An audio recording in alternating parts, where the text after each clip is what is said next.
Without further ado, I would like to introduce and welcome our distinguished speaker for the evening, Mr. Pinkesh Shah.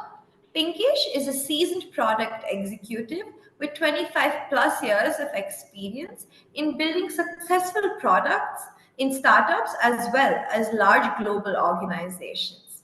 He is currently the Chief Product Officer and also the Chief Marketing Officer at Qualys.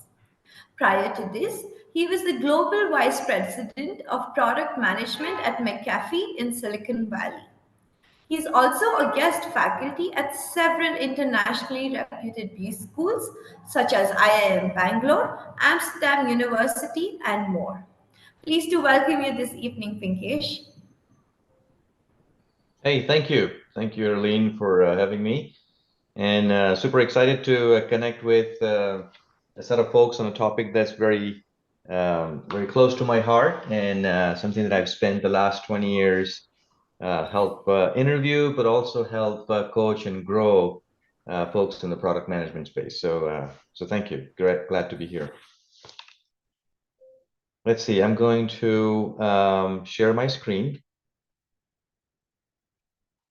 And feel free to, ask questions as they pop along in your mind. The idea is to kind of rapid fire share a few things that I feel could help you navigate the important aspect of your career path, especially if you're making a shift and you're trying to crack into product management, but also not just to get in, but also grow into product management, right? And so I'll try to kind of walk you through a few things that I've learned over time. And from a hiring manager perspective, as a hiring manager myself, I've hired hundreds of folks in my short career and share some of the insights on kind of how we look at this from a hiring perspective, so that might help you be more prepared, but also present yourself and the potential that you carry in a true sense. Because sometimes these decisions are very short in terms of the span that it takes to make those decisions. Like in 30 minutes, you have to almost talk about 10 years of your career path, and that's not very easy if you're not articulate and if you're not presenting the right aspects of who you are. And if you're a fresher, or if you're somebody who's just starting out, even difficult, because now you have to kind of weave a story in terms of why you are the best candidate for this particular role in context of that company, right? So happy to share some of those. As Herlene mentioned, I currently am the Chief Product Officer at Qualys, but have spent the last 20 years in product roles mostly in the US. I'm also an angel investor, so I also meet with a lot of entrepreneurs, and I'm on the board of a couple of startups right now. Now, what I thought would be interesting first to kind of set the right stage, when we say the focus is more about, how do you crack into that role? But I think it's also important to understand that there are different types of roles when it comes to product management. Product management is a title, but the title can be misleading, depends on which company is presenting that title. The actual role is more important to focus on. So if you are looking into moving into one of those roles, make sure that you understand that there are multiple flavors of this ice cream, if you will. The first and the more popular one that I see in India is product owner, also called product manager in title, but in role it might be actually primarily focused on the competencies that you see in sky blue. In this particular wheel, there are 25 competencies that a global product manager should have. And the ones that are specifically around requirements management, user story creation, managing Scrum and Agile as a process for developing the products, all of those usually go into kind of what we call the associate product manager or technical product manager or product owner.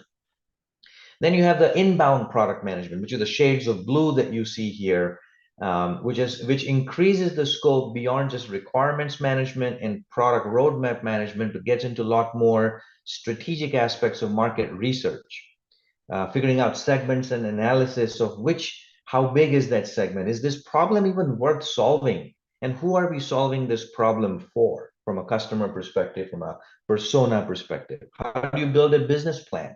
How do you create pricing and packaging that allows you to kind of make money and build something profitably, build something that is sustainable as a business. We all know every problem is not worth solving and doesn't become a product. Every feature does not necessarily yield value and money, right? And so which features to build, which products to build, which problems to solve. A lot of that decision making and customer insighting is part of the product management, or also called the inbound product management.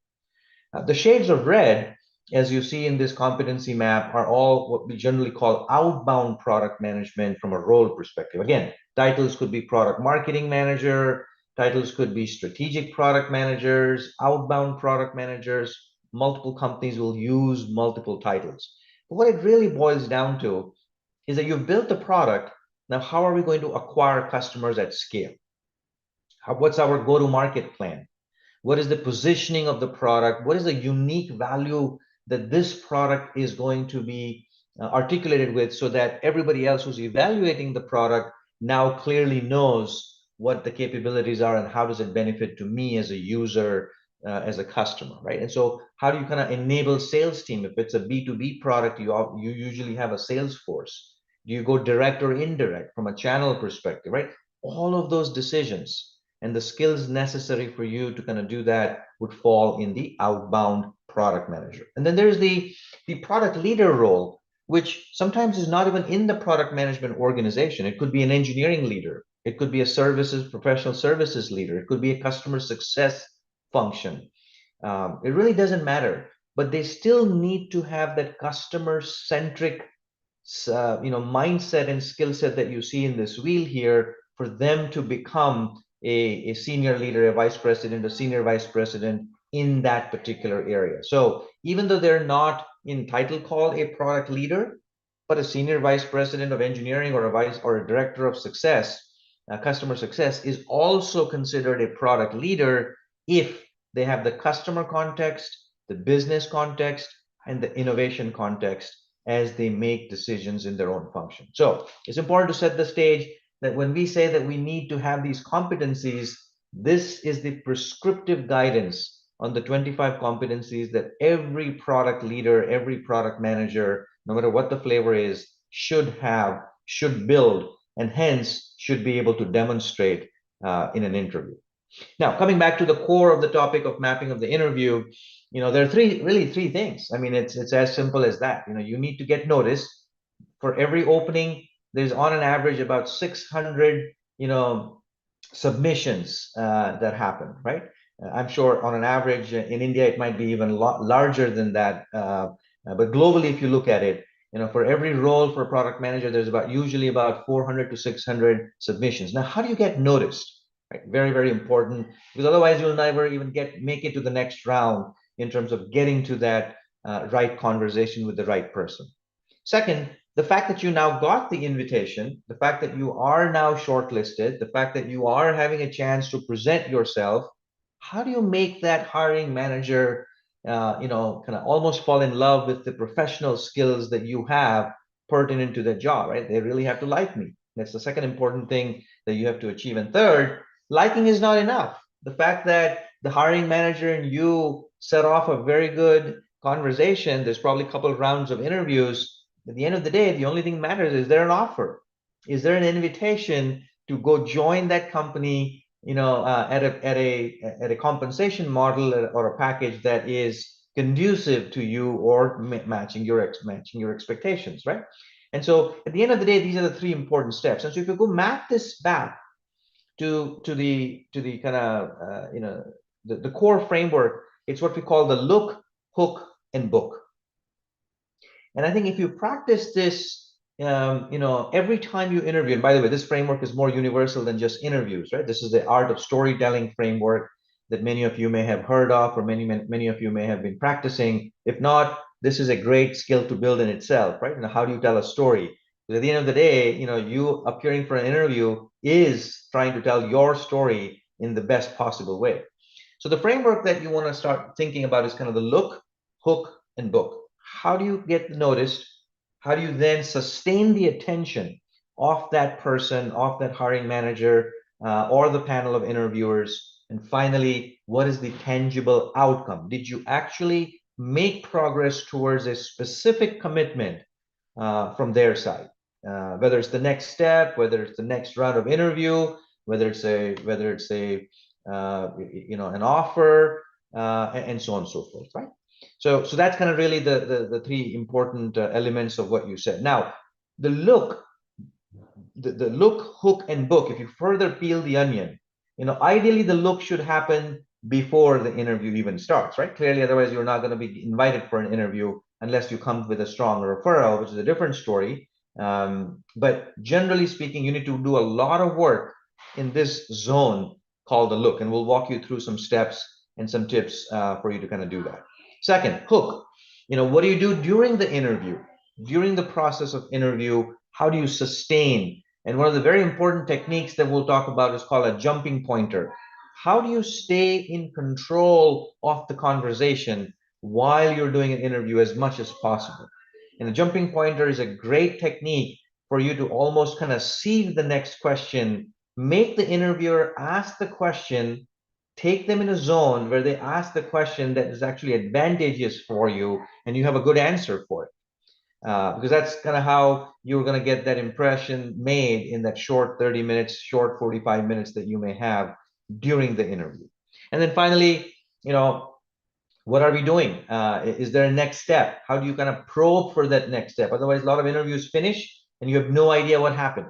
You feel you did great. The interviewer feels that you were not so great, but you would never know, right? So what are the kind of questions to ask, to pause, to probe, to know whether there's any movement happening on the last part of the book, right? So that's the look, hook, and the book. And so ideally, you want to be at the center of all three, making sure that you're very well prepared for all three, right? Hopefully this is making sense. Again, feel free to stop, ask questions, pose. And since I don't see the questions, but if the team can pause and ask me questions on behalf of the audience, that would be great. Now, what are the things that you need, taking one level down from the look, the hook, and the book framework? The most important thing that you need as part of your look, as you prepare for this, is your portfolio of demonstrable assets, your portfolio of demonstrable skills, something that you've acquired over time, but you can now show evidence. Now, let me tell you the first important thing, and maybe it's a blunt statement to make, but it's an important one to make. Resume-based hiring is dead. So let me repeat one more time for dramatic effect. Resume-based hiring is dead, especially in the product space, right? And the reason it's dead across multiple zones, beyond just product management and product leadership, is because everybody's resume looks great these days. Thanks to the advanced AI and the help from ChatGPT and ATS keyword, everybody has the right keywords in their resume. And so a lot of that becomes very, very undecipherable for the hiring manager, right? Plus, what we're really looking for is evidence. What we are really looking for is demonstration of that skills, not declaration of those skills, which is really what the resume has become, right? I mean, you'll have this four-letter words and acronyms of some certifications, and so while all those are fine and good decorations that you can put in your resume, and I'm saying you should have a resume, I'm not saying you should not have a resume, but based on the resume, the hiring that happens, especially if you are in a 5+ years experience bracket. Now, when you're in the 0 to 2 years of experience, I understand certifications, degrees make a very large, contribution in the overall selection process. You cross 5 years of experience, those four-letter words are not really the magic that's gonna make it happen, right? If you have it, great, you get extra 5 points, but the rest of the 95 is going to be dependent on your portfolio. Show me a real prototype for a user experience design that you've created. Don't just tell me that you have user experience skills, right? If you tell me that you have finance skills, show me a real financial model you've created for a pricing of a new product. And it could be a fictitious product, by the way. It doesn't have to be real work at your real workplace, because you may not be doing product management at your current workplace, right? But nobody's stopping you to build an awesome checkout screen for how we should have a biryani checkout on a Swiggy app. Nobody's stopping you. That you, if you had the skills, you will build a better experience, a better checkout experience, a better prototype in Figma for that particular skill, right? So that's kind of what I mean by portfolio of demonstrable skills. Second, that's very kind of important in order is the referral and the reference. Try to find someone who's somebody in that organization that you are obviously trying to apply, and try to get some reference, try to get some referrals. If not, at least mention them that, look, you've talked to person X, Y, and Z in that organization, and he had amazing things to say about the company and the culture and the role, and that's what really motivated me to apply for this role. You need some reference. You need some evidence that you've done some research and that you've done some networking in that particular area before you go apply, including in your cover note, including in your first submission itself, not just waiting for the interview. A credible degree, a credible certification certainly signals that you are serious about this, that you've taken the time and energy and pain to learn the skills necessary to do this job, right? So certainly plays a big role. But again, don't count on it as the only thing, right? And then the most missing piece that I see, especially for professionals, is that they don't have their own thought leadership channel. They don't have their own blogs. They don't have their own LinkedIn posts. They don't have their own website. And I think it's important. At the end of the day, you need to build your brand based on who you are, your character, your creativity, to be able to demonstrate that. And today it's easy. I mean, anybody who's got a LinkedIn account is almost like an author. You don't need to be a publishing author with having written 3 books. Anybody who's got a YouTube channel can upload something, or more recently, that you've kind of created or you've built or that you've presented at your work. Upload that in, right? You don't have to have 1 million views on your YouTube channel. The fact that I can search your name and what shows up is showing me credibility and skills is thoroughly impressive, for someone who's hiring, right? And so all of these ingredients kind of help you with the look. The hook, and this is the important part now, hoping that you managed to get the look. That means you were shortlisted, that you were kind of getting the chance to present yourself. How do you now sustain that attention? Most important thing is contextual analysis of the company. Try to understand, look at the last press releases. If there's a publicly traded company, try to look at, the reviews of the products and the people. Try to look up the executives and where they came from and what was their last kind of public announcement. Have a certain sense of context before you go, show up for that conversation. It's very, very important. I can tell you how many times I ask a very simple question. I was interviewing somebody just yesterday, and I asked a very simple question. Hey, look, which of my last 3 press releases at the company, did you like the most?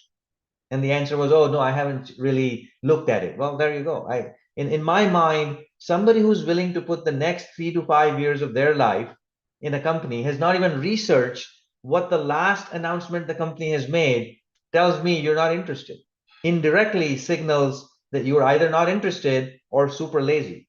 In both cases, I am certainly, moving on and disqualifying this, as I'm spending time and interviewing, right? So very, very important to that. Second, establish your relevance to that opportunity. So now that you've got the company information, tell me why you are the best person based on your skills, your background, your style, your philosophy, your values. Tell me why you feel you're the best candidate beyond just the skills. I'm talking about the leadership side, the values, the philosophy, and so on and so forth, right? And show me the domain expertise. One of the things that I'll talk about in my 7 tips is there are 3 lenses that we use when we evaluate, all of our participants, right? And every hiring manager does that consciously or subconsciously. There's the functional skills. So if I'm hiring for, a success manager of a customer support person, I'm looking for customer support skills. If I'm hiring for a product management, I'm looking for product management skills. If I'm looking for a chef, at my hotel, I'm looking for your cooking skills. That's your functional skills. The second is your leadership skills. Can you tell me a story? Are you very good at conflict management? Are you very good in influencing people? Are you really good in negotiations? These are all leadership skills that we look for.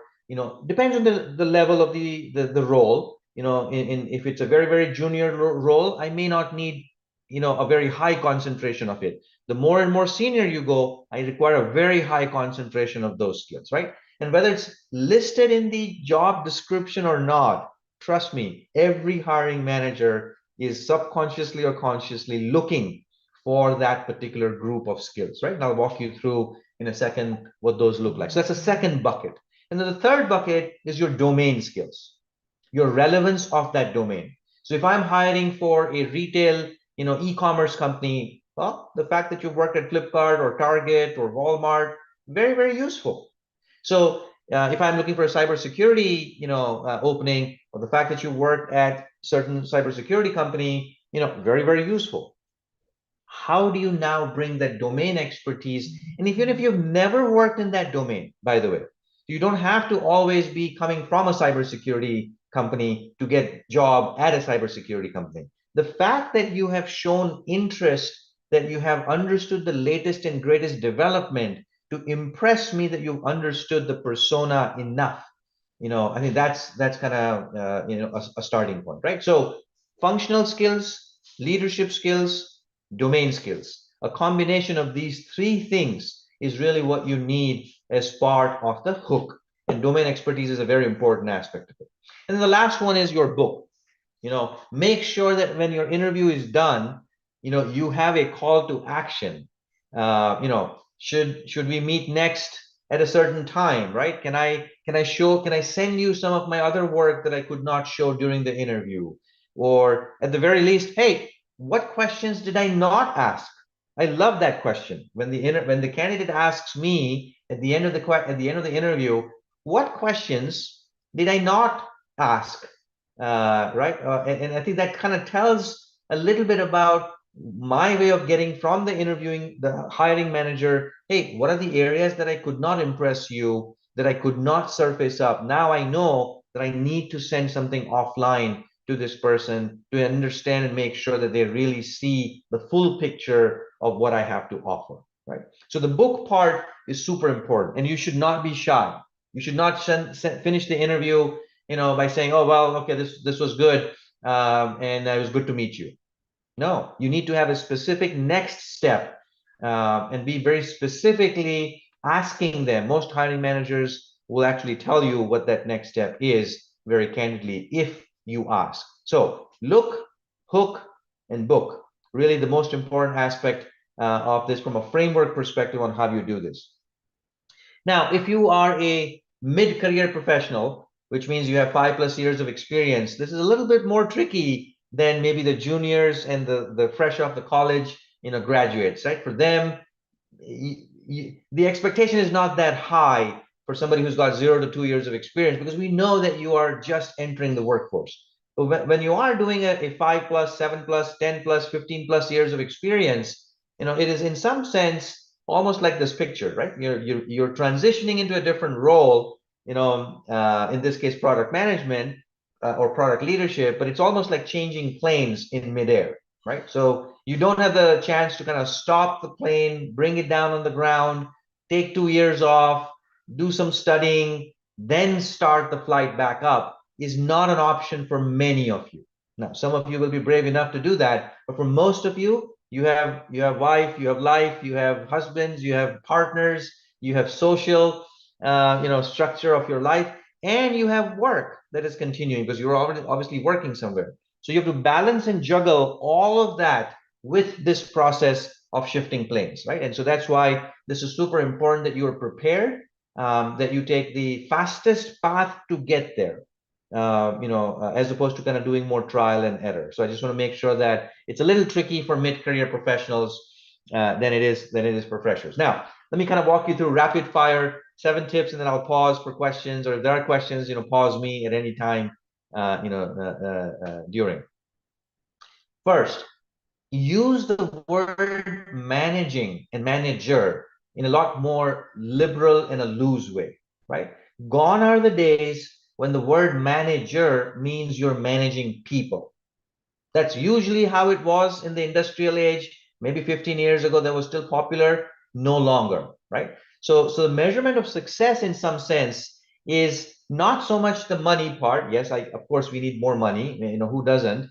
Most of us do. But how can I grow my influence? At the end of the day, that's what managing means. And this is important because if you don't embrace this philosophy, you will interview with the person with the wrong mindset, and that will actually be reflective in the way you interview, and will reduce your chance of kind of finding the right match, right?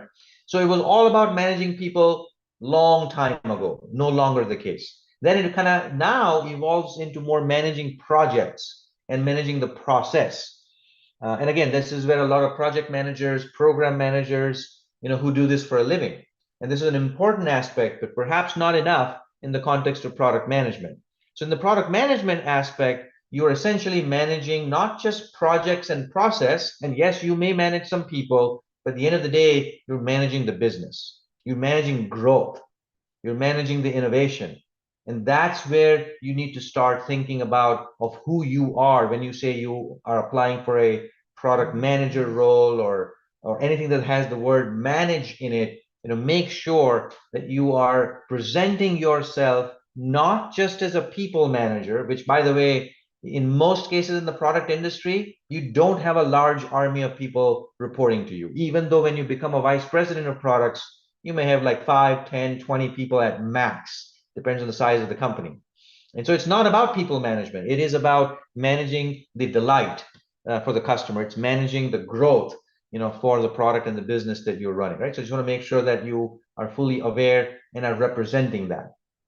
We talked about this, the three different dials that every single senior person is going to be evaluated, whether it's in the job description or not, doesn't matter. Subconsciously, every hiring manager is going to evaluate on all three. So make sure that in that 35 minutes or 45 minutes of the interview, you have structured your ability to convince on all three cylinders, not just the product management side, in this case for the functional skills, right? So to the left and to the right, you need to make sure all three are coming out very, very clearly, right? And again, we talked a little bit about the product management competencies, the whole customer insighting from a desirability, feasibility, and viability, right? The three, for those of you who follow design thinking, you're probably aware of this. Essentially, how do you showcase that you're very good at these three bubbles from a functional skills that we talked about earlier? Now, from a leadership skills perspective, again, make sure that your lens is very clear on leading self. What are the skills that you kind of need in terms of leading self? And the most important one is art of storytelling. Can you communicate? Are you articulate? And sometimes in 35 minutes, you have to kind of script it. You have to almost present yourself in a way that you have rehearsed how you're going to talk about what's your opening, introduction, for example. You cannot fumble in when somebody asks you, tell me something about yourself. That's like a crisp, rehearsed, multiple times. You've remembered what that is, and it just comes out flawlessly. You cannot create spontaneous connection. I wouldn't recommend doing that spontaneity in that short period of the interview, where it's very risky, right? So art of storytelling, again, it's a very deep topic, something that will take a couple of weeks for me to spend time as I facilitate this class at the Institute of Product Leadership as well. But this is a very, very important skill, executive presence. This is about gravitas, as we call it, right? How do you make sure that you're seen as a credible person, somebody who can manage and run that particular role that I'm hiring for at ease, right? So leading self, leading others. How do you manage conflicts? Can you work with people who are cross-functional, different departments, and sometimes different personalities, good or bad? You can argue that somebody's tough, somebody's not. At the end of the day, you have to kind of have a working relationship with everyone. Can you negotiate? Negotiate with partners, negotiate with customers, negotiate with internal stakeholders, negotiate with board members, negotiate with management team. This is a very important style. And by the way, negotiation is not about winning or losing. For those of you who have not formally trained on negotiations, I strongly suggest you take up, like a YouTube video, or a free course, or an online course somewhere on Coursera or Udemy on negotiations, because there are multiple styles of negotiation. You use the right style at the right time. It's not about my way or the highway. It's not about, if you don't do it this way, I'm walking away. That's one style, and a very popular style apparently that I see in the workplace. But that's actually one of the many, many styles that you need to know. So you need to kind of equip yourself with the skills and the ability for you to kind of run that at scale, right? Again, leading others is a very important aspect. And then leading innovation, financial modeling, looking at the profit and loss, looking at the strategy for where the product and where the business is going 3 years from now. That inspires people. And so in product management, these are very important three cylindrical skills around the leadership side: leading self, leading others, and this is what we call 3D leadership. You need to have kind of all three. You need to impress, the hiring manager on all three. Again, so going back to why we're talking about this is all about, going to this three cylinders, right? So that's kind of the point here, for expanding on that. So hopefully that makes sense. That's my kind of second tip. My third is the whole tactics versus strategic. Now, it depends on the role and how senior this is, and depends on the company, and depends on the hiring manager throttle this. But always keep in mind that product management is different than project management, right? Client delight, solving the problem for one customer at a time is different than solving the problem for multiple thousands of customers potentially at one time, right? So there's a difference between client delight, which is one-on-one, building something that this particular customer wants. And this is where a lot of IT services companies in India focus a lot more on, right? And so you're kind of groomed and you're kind of prepared with your skill set around client delight, because it is a very, very services organization mindset. Bank of America tells me what to do, I go do it.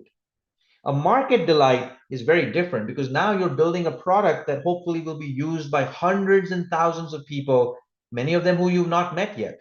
And so how do you now infer what is the underlying problem and hence what do you solve? So keep that perspective in mind on the difference between project management, which is all about tactics, specific execution, important, but not enough, versus innovation management, product management, which is why are we doing it? Who are we doing it for? Why will they buy from us? How much money will we make? And then get into execution once you have the strategic aspect kind of filled out. So you need to demonstrate as part of your interview that you are not just having the skills on the left that you see here, which is around delivering a project successfully, but you can also deliver delight successfully.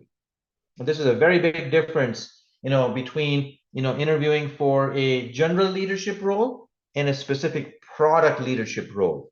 So keep this perspective in mind, that the tag cloud on the right is something that we see a lot of people miss when they interview, when they present themselves. The fourth and the most probably exciting insight is, in my opinion, is this jumping pointer. And this is a very, very tactical, approach on how you stay as much as possible.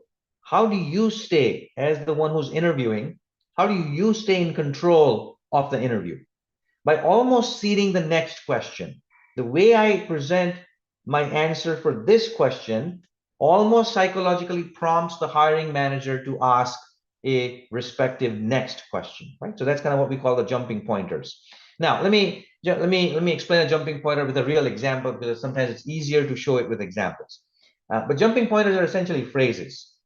Think of this as that you've specifically planted and designed a certain keyword, a certain buzzword that piques the interest for the interviewing hiring manager, and now they're going to be directed to ask you something in that area because you piqued my interest, right? And so it's almost like giving a little bit of kind of additional information that I didn't even ask you on the first question, but you planted something in that first answer for my second question. right? So that's kind of what we call a jumping pointer, because you're making me jump, with that particular pointer indication that you've given me. So let's take an example of a jumping pointer, right? So here's a narrative that one of the participants, gave me when I was interviewing. And as you can see, he said, look, hey, when I was managing a $2 million client at this big bank,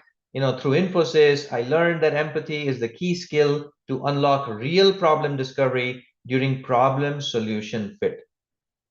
Now, I asked him a simple question, which is, tell me a little bit more about your experience with this bank, right? Because I see in the resume, and as part of the resume, I'm just kind of opening up this question.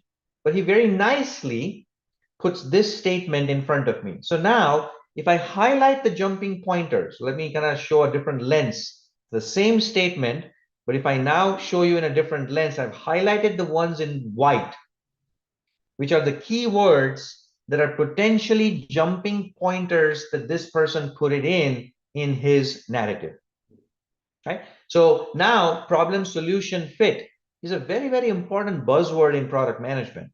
And I'm impressed that he's already using those right trade words, which means I'm now probably going to ask him one of those questions in any one of these white areas.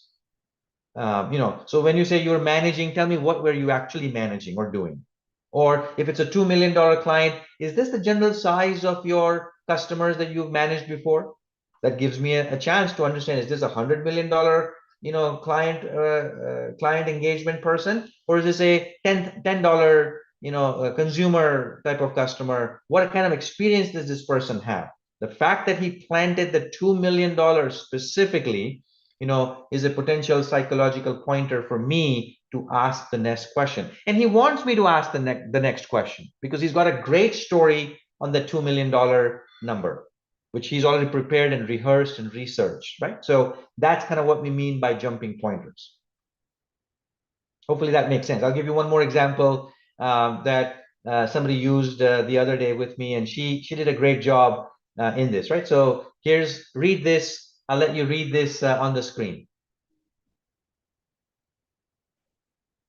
Now, before I show you the jumping pointers in this statement, try to identify, now that you've seen one, in your mind, find the pattern and say what could be potentially jumping pointers in this statement.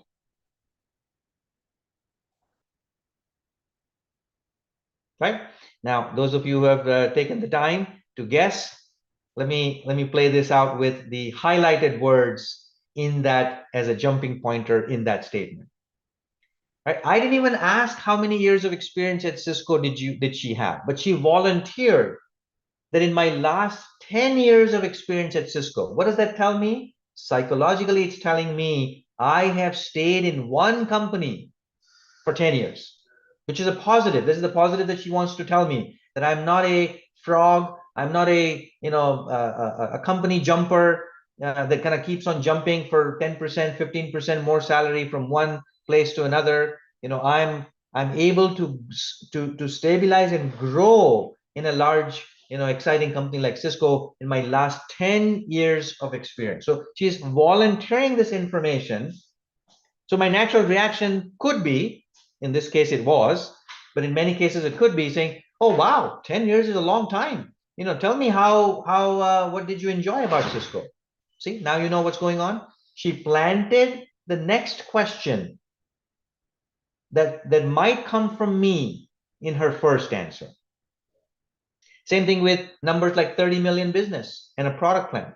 So she's basically telling me she built a $30 million business plan and a product plan. Impressive. In fact, I'm now curious, what was the business about and what was the product plan about? And why was it a $30 million and what did she achieve? She created a plan, but did she execute? Did she finally? And then she told me, wow, the 30 million plan actually became a $150 million revenue in 3 years. So not only she planned well, she executed on that. And there you go. My entire conversation now, I forgot what I was going to ask in this so-called interview, and I'm now diverted into a certain area, a certain direction, a certain zone that she was in she was in control. She was in some way influencing me, right? So hopefully this makes sense to a lot of you. This is a very, very clever technique called the jumping pointer. So make sure that you use this ample and use this enough. That does require a little bit of preparation, but it is absolutely doable and very, very effective. My fifth insight, and I'll give you two more and I'll stop so that I can take a lot of questions. These three-letter acronyms, are great. They give you 5 extra points, and they kind of tell you that you have the knowledge for it. But trust me, you need to show the experience, how you connect the dots.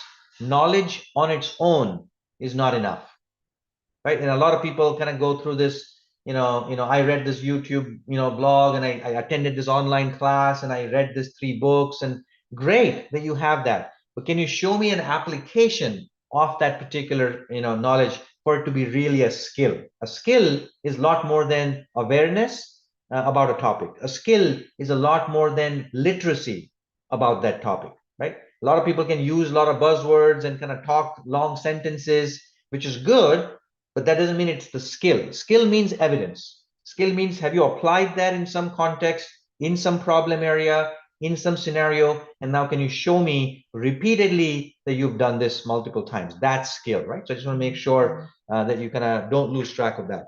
Networking. Now, this is obviously a common sense, but yet not very commonly practiced, especially in Southeast Asia and in India, where apparently people are shy. I don't know what it is, but we're not networking enough.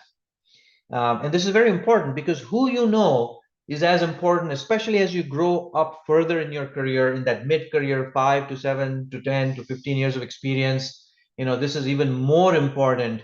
It is very important for freshers as well. I mean, trust me.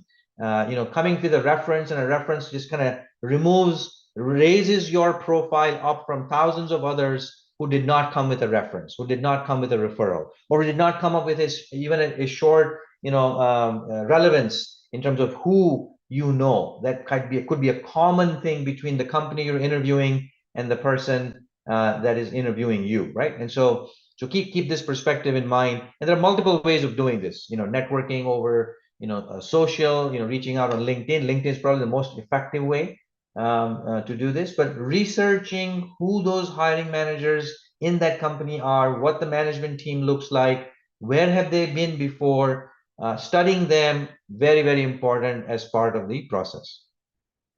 Now, the next insight, again, we talked a little bit about this already, and I'll tell you a real story to hopefully inspire many of you on why demonstrable skills are 80% more valuable than resume skills. Here's the case study of Nina. And you can Google search Nina. You'll find lots of articles and blogs. In fact, Harvard has written a case. So Nina, a couple of years ago, did this fantastic exercise, which is she wanted to get a job in Airbnb.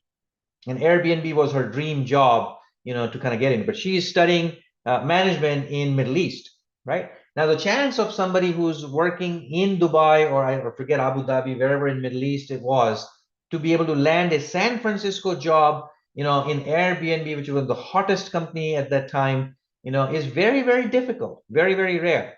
Yet she cracked it. And here's how. She went off, and instead of submitting her resume to Airbnb, she wrote a blog and posted it on multiple channels on Google, on Reddit, which is essentially saying, hey, if Airbnb enters the Middle East, these are the 5 things that Airbnb should consider, as they enter the Middle East market. And she basically demonstrated all of her learning in her MBA class in practice by creating a theoretical analysis of what that should look like for Airbnb.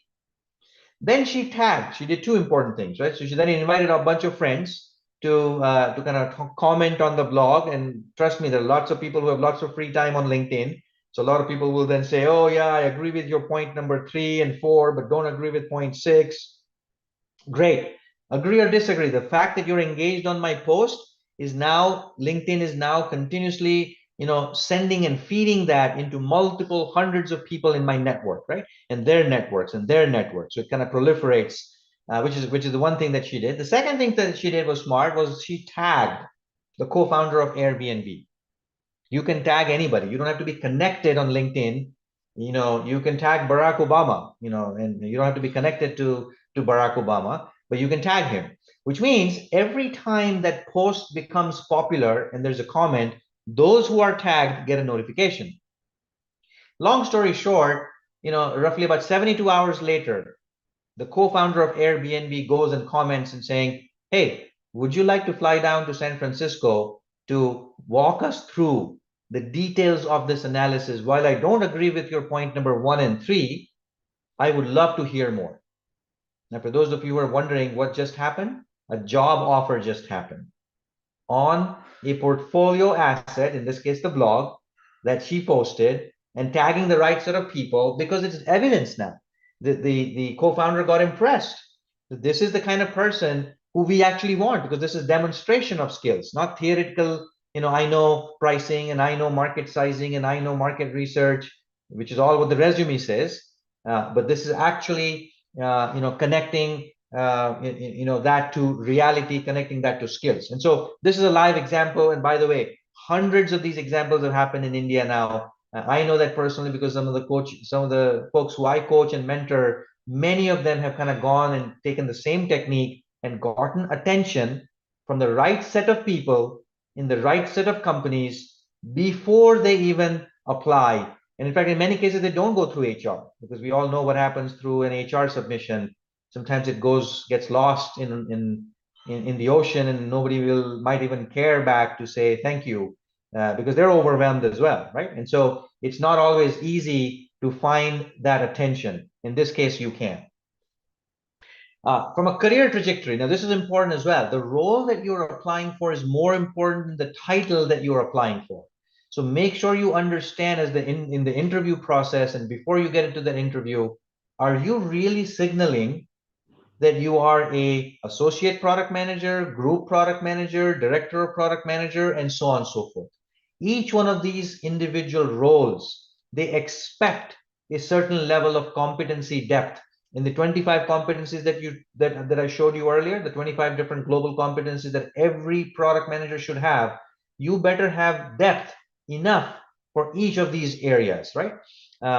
In fact, one of the tools that I know helps you do that is called Zapilio.com.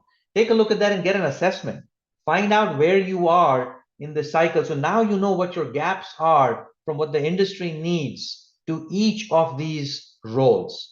And make sure that even if you're applying for let's say, a director of product management role or a senior product management role, you're humble enough to signal to that person in the interview that, look, these titles can be inflated, like what Google calls a senior product manager, Oracle calls a director. By the way, that is true.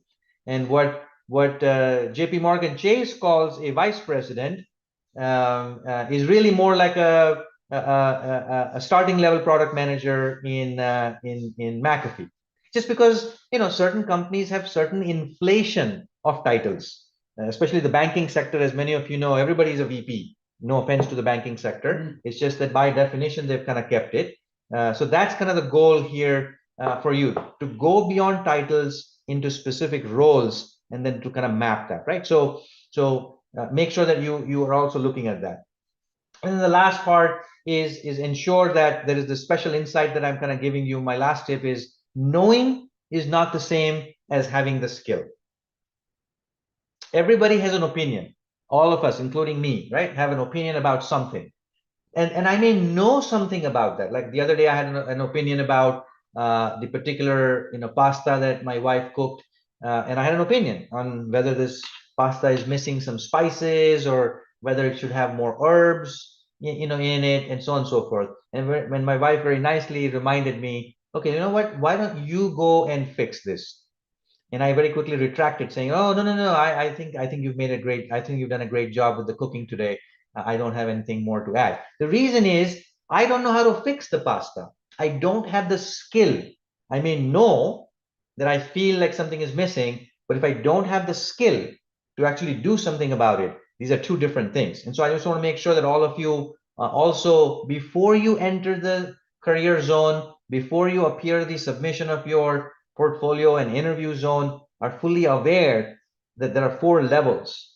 be self-aware of which level you are in for each of these product competencies, right? Awareness area, which is kind of the buzzwords, you understand the keywords and some vocabulary. Literacy, which means you can have a conversation.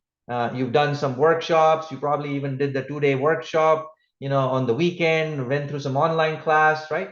Skills, very different. Skill is much more advanced, which is now you've applied that in a certain problem in a certain zone, and you're now able to demonstrate that. And then the next level is you're an expert, which means you are an authority in that skill. You actually have your own YouTube channel teaching, mentoring, and coaching others, setting up the right set of processes of how to hire for that skill in your company, and so on and so forth, right? So what I'm referring to when I say the word skill, I'm referring to the third level of maturity. The first two is just our own sense of what we think we know, but we may not have the skills. So just be clear about this as well. And so with that, I will pause, take questions. I know there was a rapid fire set of 7 tips. Hopefully those were useful. At the end of the day, in my opinion, keep in mind that the word managing is very, very different when it comes to the product industry, when it comes to the innovation, roles. So as we talked about, try to become a more 3D leader, leading self, leading others, leading the community, and then continuously reskill. This is something that I do. After 20 years of experience, I'm now going through AI and applied AI in the context of product management, because a lot of my decisions and a lot of my features that I'm building are all around, generative AI, which is something that I did not have 10 years ago as an important thing. And so how do you kind of continuously make sure that you upskill and reskill, super important. So with that, I'll pause, take any questions.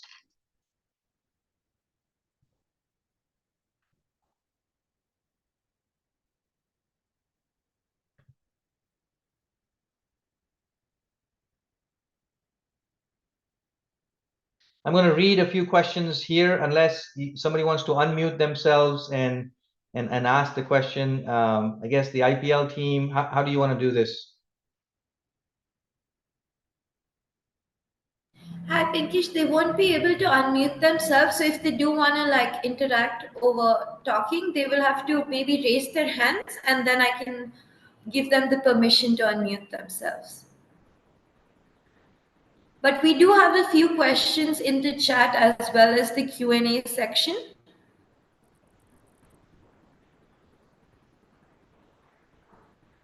Sorry, it kicked me off.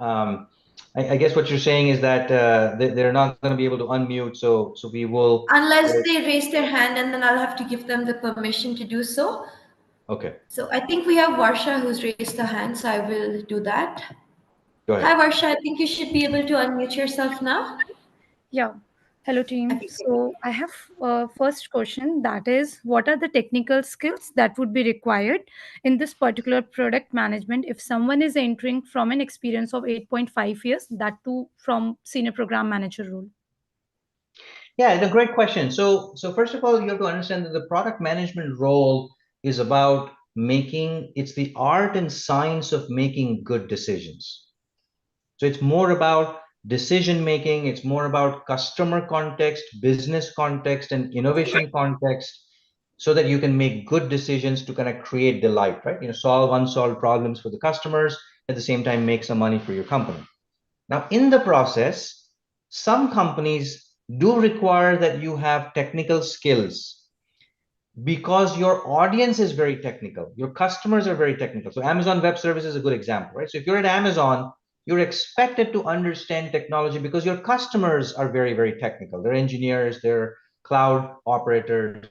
And so in that context, you will have a disadvantage, not because you are not coming from an engineering background. That's not the reason. But you have a disadvantage because you don't understand the customer's life and the pain points as well, right? As a product manager. On the other hand, let's say you're a product manager, at Caterpillar or Siemens, or Microsoft for that matter.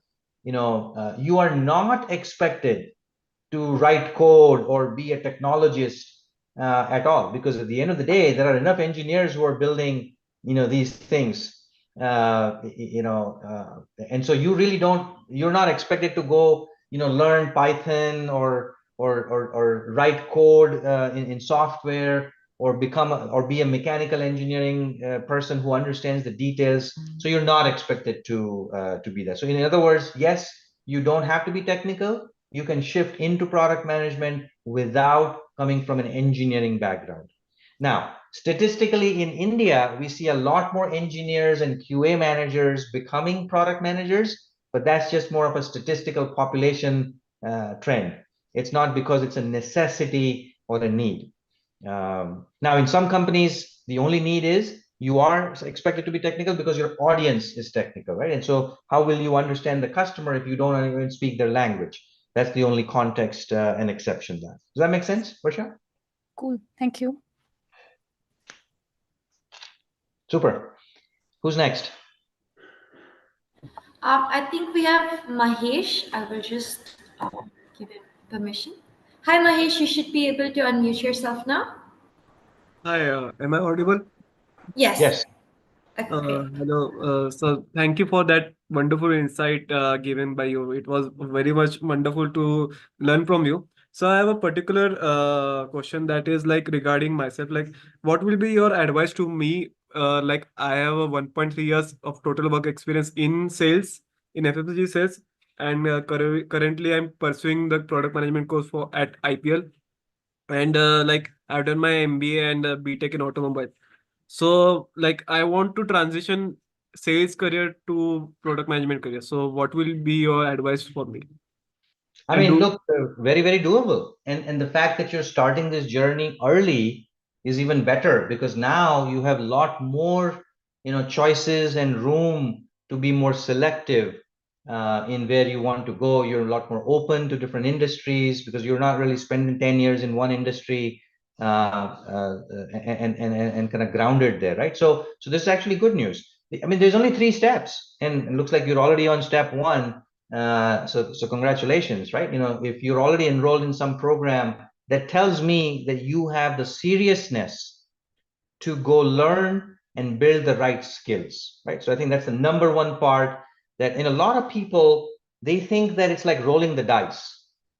Like you apply to this job portal, whether it's Monster, Naukri, whichever is your favorite, in India, or wherever you are in this world. You apply to this almost like, you're buying a lottery ticket. And to me, that's like the worst way of building a career. It's almost like, you apply and then you go to the nearest temple and start praying that somebody will look at your resume or somebody will come back to you. And to me, that's the worst way, the most unpredictable way of doing it. The most predictable way and the right approach is like we said earlier. Step one, build the skills. Build the skills first. Two, build the portfolio to demonstrate those skills, because you can't do the step two unless you go build those skills and learn those skills. And again, skills, not awareness, not literacy. I'm talking about skills. And step three, get noticed. This is where the look, hook, and book that we talked about earlier. So you're already on step one, looks like, by enrolling into the program. Focus on the projects. Every project, every assignment that you get is an opportunity for you to build your portfolio. You're almost forced to kind of build your portfolio, right? Because you will be going through a bunch of assessments and projects, live projects every month, every few weeks. So put a lot more effort and attention in doing that. Work with your coach, work with your faculty, work with your mentors to make sure that you get the right feedback, and then refine that, because that becomes your portfolio to showcase, and that becomes a very predictable way for you to crack into it. So you're already on a good path. sure, sir. So like I have just one small doubt regarding the current situation of the like the global job market. So the thing is that I have connected to like 11 WhatsApp groups on regarding the product management, and where there are many kinds of people around, like the experienced one and non-experienced one. So the thing I'm getting noticed there is like there are much more de-hiring going around the product management, with the product management department also, with other department also, but like the supply is a big chunk, but the demand at the other end is pretty low. So what do you suggest for the people, like I'm Yeah, nervous because that's for an wrong. aspiring Yeah, project yeah. manager. I got it. I got it. That's the wrong inference, by the way. You're hanging out with the wrong set of people, looks like. And sometimes we all do that, right? We only hang out, we only go to this one restaurant, and then we think that everybody eats South Indian food, right? Because I go to that South Indian restaurant. And so the impression, this is what we call the psychological Hobson choice, right? So, I had this phenomenon where I felt everybody in this world, most of the cars which are sold are red in color.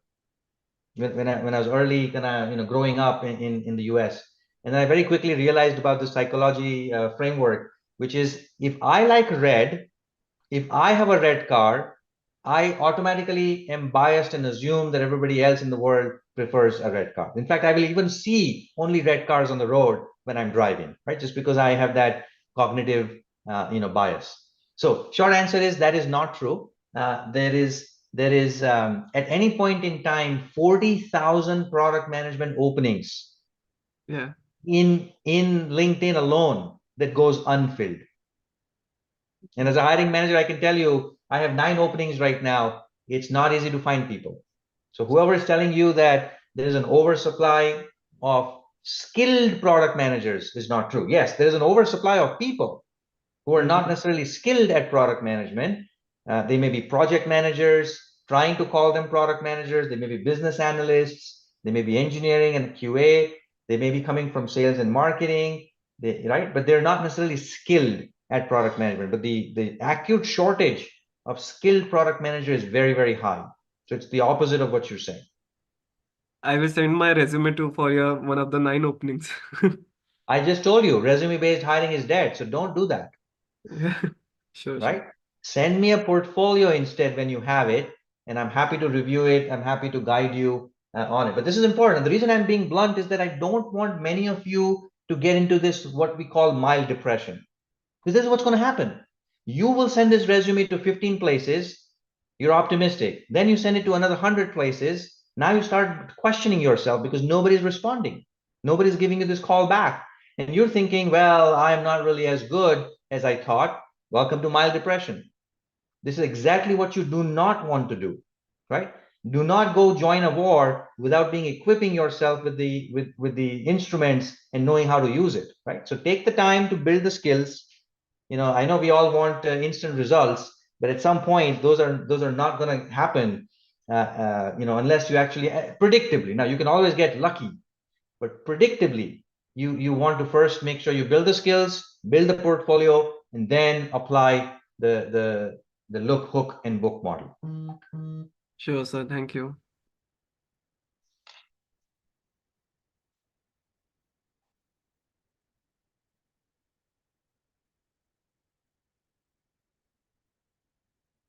Looks like I'm getting a few on the chat, so I'm gonna pick up from there, and then I'll take maybe a couple more. Happy to connect offline or talk to the folks, on the field. Find a mentor, so that they can also guide you. There's one that I saw here from Melvin. Looks like his question is, you're a business analyst with 13 years of experience. How can I prove myself that I'm good product manager considering some of the product that I built are confidential? Yeah, look, we are not looking for, as a hiring manager, we're not looking for your confidential data about your last company. That is not the intent of the portfolio. The intent of the portfolio is very simple. Here's the problem that you had. Here's the approach that you took. Here's the output that you created, and here's the outcome that happened because of what you just created. That's it. That's all we're looking for from a story perspective. So you don't have to share specific details and confidential data and all of that. Now, if you cannot even discuss that because you come from a very, very super secret government type of job or super secret type of financial services that you cannot talk about it, apply that for public domain projects. Like I said, who's stopping you from building a new pricing plan for WhatsApp? Let's say you want to build a financial model for WhatsApp, the app that we all use, right? And you want to kind of create a premium version of WhatsApp. How much will you charge? Who will you charge? When will you charge? How often will you charge? What features will be part of the charge versus free? That's analysis. You don't need permission from WhatsApp to do this. If you had the skills on how revenue models work, if you had the skills for how to do pricing and monetization, you would apply that in this particular scenario and create an artifact. And that becomes your portfolio. Does that make sense? Hopefully that makes sense, Melvin. So for all of you who cannot share your sensitive details, that's okay. Pick public domain projects and start applying that, to build your portfolio. You absolutely can. It's like the photographer. When you're starting out, you want to show a portfolio of how good pictures you can take. Well, if you've never been into a paid engagement, what do? Well, you go to the local Cubbon Park and start taking pictures of birds and kids eating ice cream and whatever, and that becomes your portfolio. So analogically speaking, that's kind of how you need to do this, right? And by the way, what's a good portfolio? Take a look at the website. If somebody can share that link on the portfolios, a lot of these portfolios are listed on the Institute of Product Leadership's website for past students who have gone through it. And so they'll give you a sense for what a good portfolio looks like for UX, for finance, for product, for marketing, for digital, for design thinking, and so on and so forth, right? So take a look at that as well, and model it yourself. Super. I see Rajni is saying, please allow me to ask. Can we ask Rajni to ask her question? Yeah, thanks, Pinkesh. Hi. First of all, thank you so much for this amazing session. It has been really insightful, and it was a different school of thought altogether. So I thoroughly enjoyed every single minute of this session, and I would love to have a recording and hear you again a couple of times so that every knowledge seeps in deeply inside me. Second is, I just want to know, like, I'm working as a program manager with Vodafone Shared Services Pune. So what exactly do you mean when you say that we have to create a portfolio? Does it mean a wide spectrum of different kind of skills that we acquire during our career? And secondly, you just now said that we need to, broadcast on internet. I mean, whatever we are doing in the office, but then are we really allowed to leak out any kind of company information or the projects that we are working on? So I would just like to have your thoughts on this also. Yeah, so like I Thank was you. answering the earlier question, Varsha, right? Sorry, Rajni. The idea is very simple. You can share the outcome without divulging the secret ingredients or the details of the company specific thing. And if you're not sure, build your portfolio, run it through your manager, run it through your HR person to kind of say, hey, look, this is what I'm about to post because it's only going to help create more buzz for the company. Do you see a problem? And if the answer is yeah, we see a problem, this is very sensitive. Okay, well, no problem. Now you'll have to kind of apply that skill and that capability in an external project outside of your company, right? So portfolio can be built either with your current experience of what you've done in the last few years of your life, or it can be done through a program like the one that somebody was asking earlier, that they've enrolled in a program. The program has to be learning by doing program. It cannot be a theoretical, sit back and enjoy some Netflix movie type of program, right? You need a program that forces you, challenges you, makes you do, and this is what we call learning by doing. So in a program like that, you're automatically creating these assets, these portfolio capabilities, right? So it's kind of the second, and the third is just volunteer. You go find a startup in your neighborhood. If you're in Pune, there are hundreds of new startups in Pune. Just go volunteer and say, look, you're building this, I don't know, food delivery app that's home cooked food, or if you're delivering this, new e-commerce company, whatever, I would love to volunteer and help you on whatever aspect: pricing, packaging, messaging, branding, road mapping, a new business plan, a new prototype on user experience design. Remember, 25 competencies. If you go back to that circle, you have 25 zones and areas for you to go build. You don't even have to build all 25, pick 5 where you're very good at. And so that's kind of how I would start in one of those 3 areas. Super. Thank you so much. Thanks, Pinkesh. Yeah. Yeah, thanks.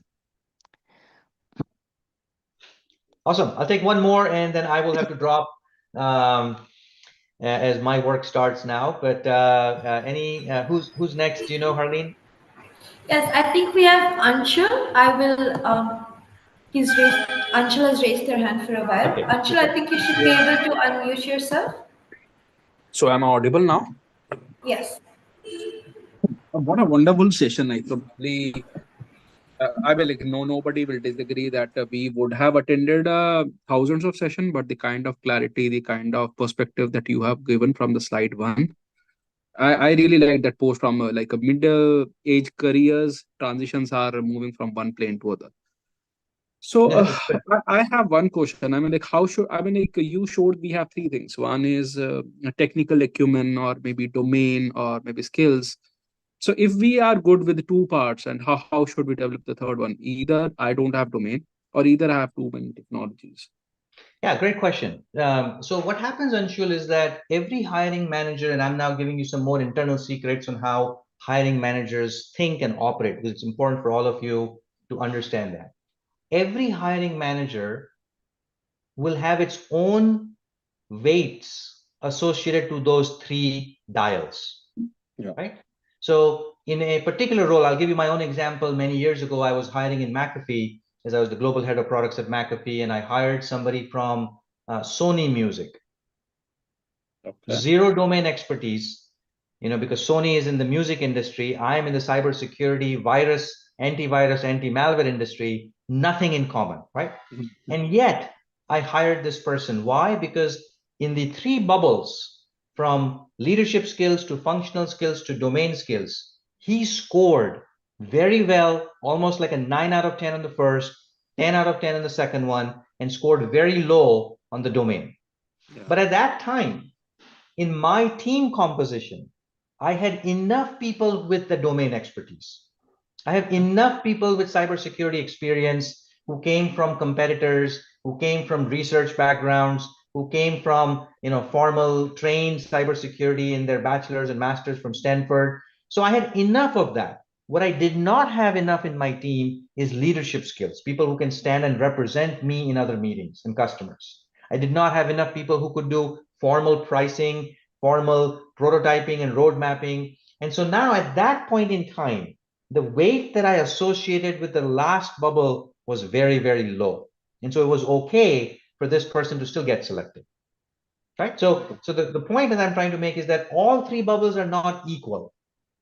And by the way, the same me, hiring manager, for my next hire 2 years later, or let's say a year later, I probably would not have hired the guy from Sony Music at that time because the team composition required a lot more domain. So it all depends on what the hiring manager is looking for and how much weights do you associate, which means in the ideal way, you want to be a 10 out of 10 on all 3.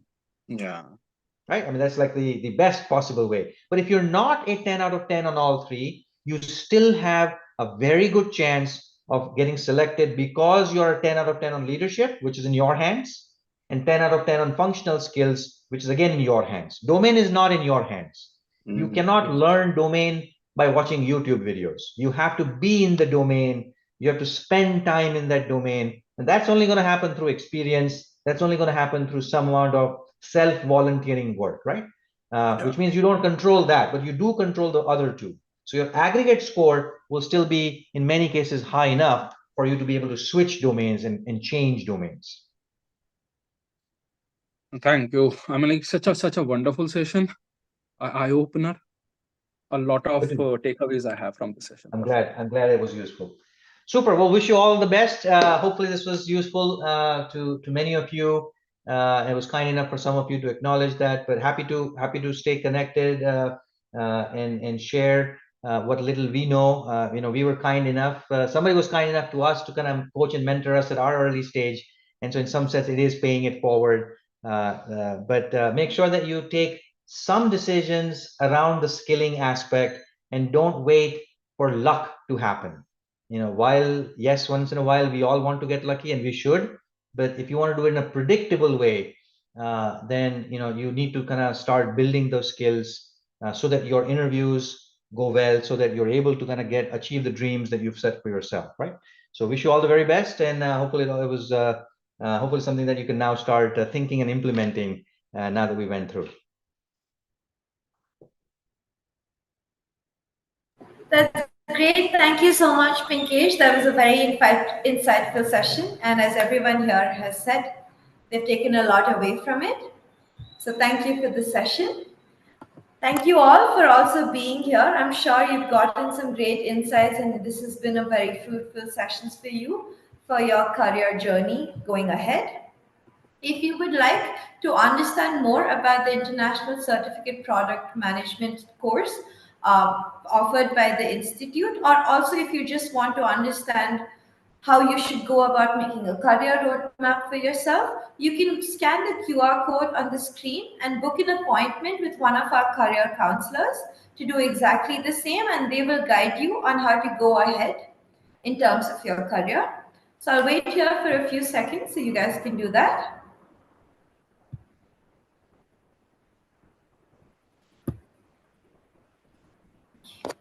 Okay, great. I think I would like to finally thank you all for giving us your valuable time. And I'm sure this has been a fruitful session. And I look forward to hosting you all in the future. Harleen, On that note, I will will you? end today's session. Yeah, will you be sharing the recording of the session, please? Yes, you will be emailed with a link for the recording of the session. It will also be available on our YouTube. So Brilliant. you should receive an email with the link by tomorrow Brilliant. And can we have some more sessions from Pinkesh, please? I mean, it was amazing to get his views. We do host this Your voice is breaking. same on our the Institute of. Oh, I'm sorry. I was just saying that we do host sessions like this quite often, and you can Okay. keep up to date with them with the events tab on our Institute of Product Leadership's website. Perfect. Super. Thank you so much. Thanks. Okay, great. Yeah. Thank you all for being here. I will Thanks. end our session on this note. Thank you all. Have a good rest of the evening. Thank you.